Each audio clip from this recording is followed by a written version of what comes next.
हम तो मानव कुलीनता के साथ जन्म लिए हैं, फिर हमारी तुम्हारी ऐसी स्थिति क्यों है?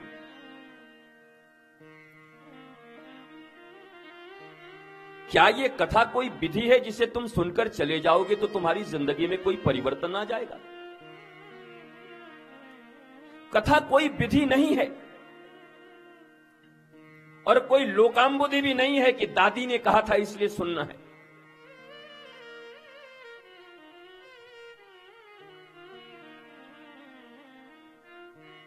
कथा तुम्हारे जीवन को सुंदर बनाने के लिए और तुम्हारे जीवन में सदा प्रसन्नता रखने के लिए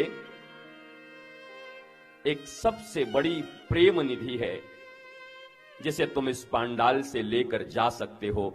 अगर तुम थोड़े से सावधान होकर बैठोगे तो विधियों से ऊपर उठकर प्रेम निधि में डूब जाओगे और सारे संसार में प्रेम को बांटते रहोगे। इसलिए यहां सावधानी ही बहुत जरूरी है।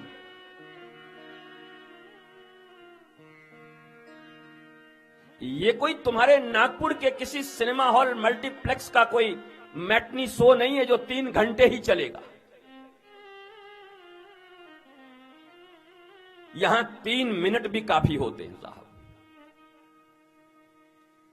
और 3 अक्षर भी काफी होते हैं, और नहीं तो 30-30 साल गुजर गए कथा सुनते हुए, पूजा करते हुए, पर जीवन की एक समस्या का सुलझाव नहीं होता, बल्कि बोझ और बढ़ते जाते हैं।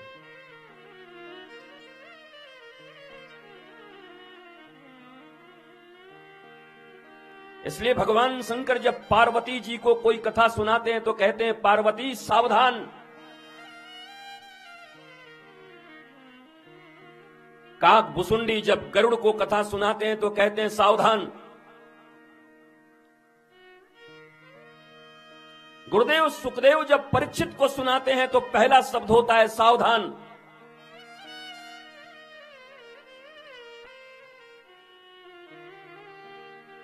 और सूत जी जब सौनक आदि ऋषियों को सुनाते हैं तो कहते हैं सावधान।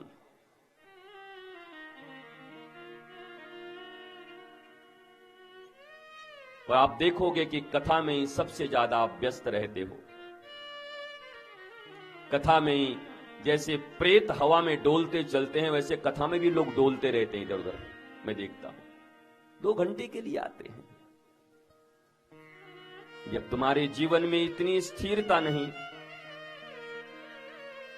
कि व्यासपीठ से बोले गए वचन मेरे जीवन में अनमोल हो सकते हैं,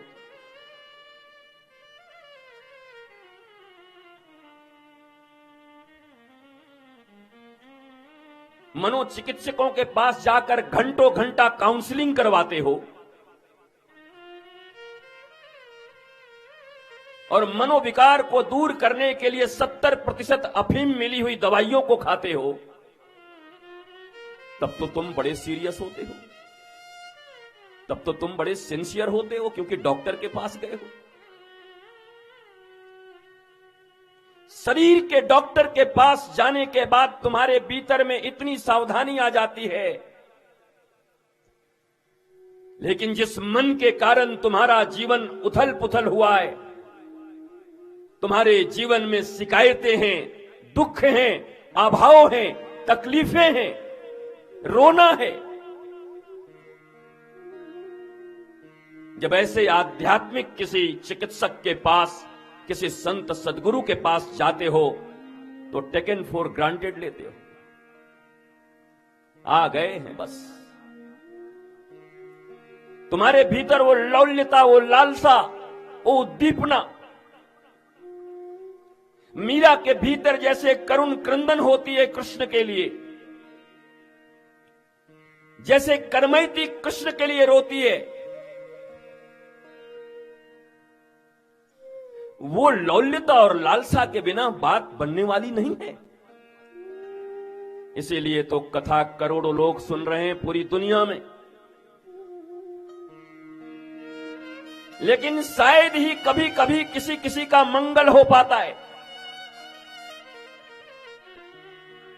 क्या कारण है? हमने तो सुना है कि भगवान की कथा सुनने से मन की व्यथा मिट जाती है। तो ऐसी कौन सी चूक हो जा रही है? वक्ता में चूक है या श्रोता में चूक है? या अंधा गुरु बहरा चेला, मांगे गुड़ तो देवे ढेला।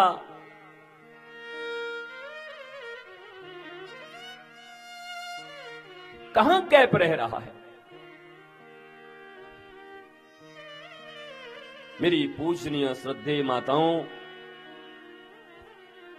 धर्म की ध्वजा को अगर इस दुनिया में कभी और भारतवर्ष में किसी ने उठाया है तो देखने में तो लगता है कि हर पुरुष गुरु होके आते हैं और संत बन के निकलते हैं।